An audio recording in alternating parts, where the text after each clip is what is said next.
Today, we're diving into one of the tensest places on Earth right now, the South China Sea, where America and China are quietly circling each other, sometimes just meters apart, in a dangerous geopolitical dance. Over the past few months, the South China Sea has become a hot zone again. Ships from the United States, China, and even the Philippines are operating closer than ever, sometimes close enough that a single wrong move could spark a serious incident. This tension is focused mainly around Scarborough Shoal, a small but strategic area that has turned into a symbol of power and control. China insists that most of the South China Sea is part of its historical territory. Through its well-known 9-line, Beijing treats areas like Scarborough Shoal as essential to its national security, almost like its own maritime backyard. China believes that controlling this area strengthens its position as the dominant regional power.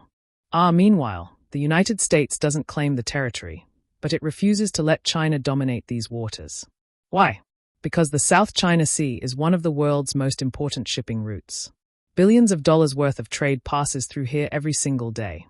For the US, this is about freedom of navigation, keeping sea routes open, and defending allies like the Philippines.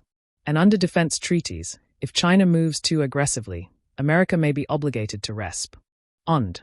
That describes this moment as a kind of circle, the US and China moving around each other, not attacking, but constantly testing each other's limits. China signals, "We control this sea." America answers, "We're not leaving." And right in the middle is the Philippines, geographically close to China, but legally tied to the United States. This three-way tension means any incident, even accidental, could escalate fast. This isn't just about two countries showing off.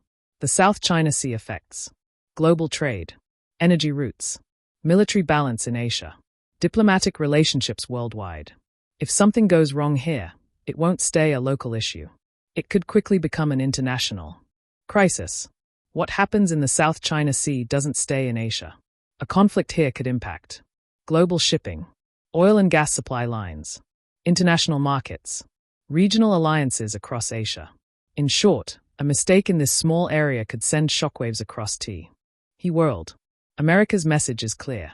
China cannot turn an international sea into its private zone.